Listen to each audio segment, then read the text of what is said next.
nesta sexta-feira, 18 de junho, Dia do Orgulho Autista, teve um movimento sobre o autismo, feito pelo CRI, Centro de Referência e Inclusão Educacional Santa Dulce dos Pobres.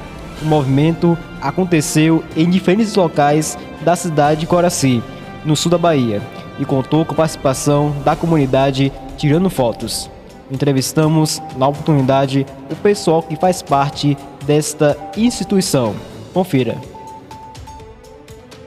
Bem, estamos aqui do lado de Dayana, ela é organizadora desse movimento.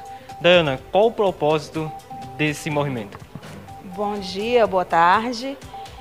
O propósito do movimento é conscientizar a população de Coraci, né, sobre o que é o autismo, ou como conviver com uma criança, um adolescente ou um adulto autista. E o que é o autismo?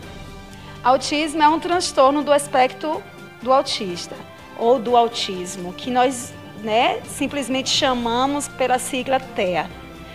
O autismo, ele é um déficit, né, e não é uma doença, mas é um déficit na disponibilidade da criança tratar com o outro, com o meio social, na interação social. É uma dificuldade que a criança tem na sua fala, na comunicação verbal e também na comunicação oral, né, verbal e oral, e também no contato. Então é uma criança que ela demora um pouco a falar, é uma criança que não corresponde ao chamado, é uma criança que não se comunica com a família ou com o meio social em que vive.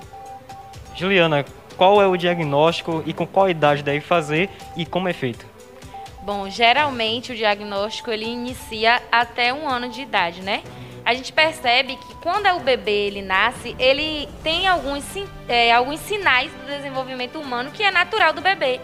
E um bebê que é autista, geralmente, ele tem alguns traços, né? Não tem esse contato visual com os pais, na hora da amamentação, com a mãe, também não tem esse contato visual, né? Mas não só isso, para a frente você percebe que os profissionais, que pode ser o neuro, que pode ser um fono, que pode ser o psicólogo, que identifica alguns sinais de autismo, ele geralmente começa das 12 meses aos 24 meses, né? Que é de 1 a 2 anos. E aí você percebe que há uma diferença, como a Dayana falou. Há uma dificuldade nesse lidar, né, com esse outro, nesse falar para o outro. Então, por exemplo, uma criança de 1 ano, ela já balbucia, né? Aquele papá, mamã. E o autista não, ele tem essa dificuldade, né? E aí você percebe que esse diagnóstico, ele não é fechado entre 1 e 2 anos, ele é fechado de 4 a 5 anos, mas o estudo começa a partir desse 1 ano. Por quê? É quando a mãe percebe que há algo diferente nessa criança, é quando alguém de fora também do convívio familiar percebe e leva para esse profissional. O interessante é a gente perceber também que quando esse profissional, né, identifica mais cedo, há uma evolução no processo de aprendizagem dessa criança. Então você percebe que quanto mais precoce for o diagnóstico, melhor será para o posterior desse diagnóstico, né? Que é essa questão de levar mesmo para os profissionais necessários para que essa criança seja integrada. Porque a gente costuma dizer, né, como a gente bateu no movimento, não é uma doença, é uma diferença. Essa criança também tem que ter a mesma coisa, o mesmo cuidado que uma criança comum que as pessoas falam lá fora, né? Da mesma forma. Então você percebe que há sim um cuidado especial, porque elas têm essa diferença de interação social, de afeto com o outro. Não que não tenha o afeto, a demonstração do afeto é que há um pouco de dificuldade, assim como a comunicação, como o Day falou. E daí, como foi falado do tratamento precoce, como ele é feito? Bem, esse tratamento ele é feito interdisciplinar, com vários profissionais.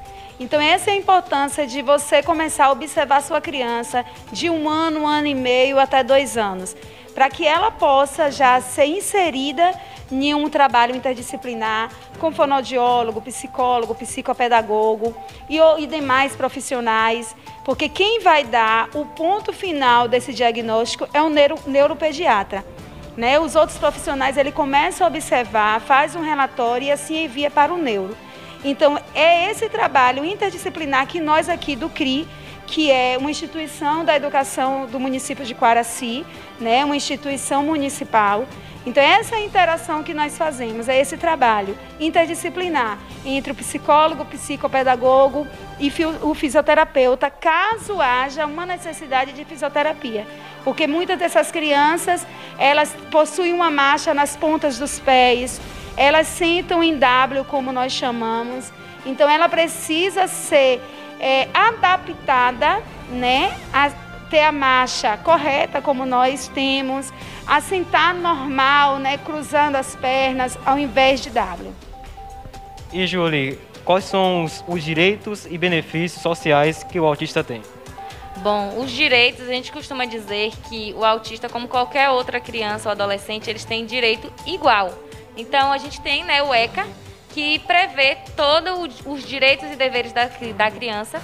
Isso insere também, né, no processo do autismo. Porque como é que a gente está falando aqui que não é uma doença, é uma diferença, e a gente acaba fazendo uma separação. Então, a gente entende que os direitos dessa criança são os mesmos direitos de uma criança que na sociedade é posta como comum, como normal, né? Então a gente percebe que a Constituição está aí, o ECA está aí para proteger esses direitos dessas crianças, e também a gente tem instituições que, né, fiscaliza também. Então há sim um suporte para essa criança, como há para todas as crianças da nossa comunidade. Porque assim, eu acho que além do incentivo da proposta de estar mostrando às pessoas na rua o que significa o autismo, é importante a gente trabalhar também a questão do preconceito, porque às vezes ele está inserido muitas vezes dentro da própria casa.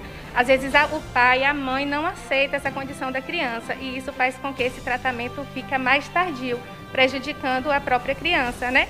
Porque quando os pais eles têm uma consciência de que, se levada a um profissional, essa criança vai receber os tratamentos adequados, e aí a gente vai tentar retardar um pouco esse processo, aí a gente tem uma condição de ter uma criança com uma qualidade de vida melhor, né? O autismo, a gente sabe que ele não tem cura, mas a gente, como profissional, a gente tem a capacidade de estar levando uma qualidade de vida, que isso é que é importante. Como professora, eu já passei por muitas situações de chamar um pai, de conversar na secretaria para investigar a questão do aprendizado. E aí eu via nos olhos dos pais essa recusa, né? De achar que se levar para um psicólogo, de achar que se levar para um psicopedagogo, de um neuro, estaria chamando o filho de louco. Então é importante também essa conscientização.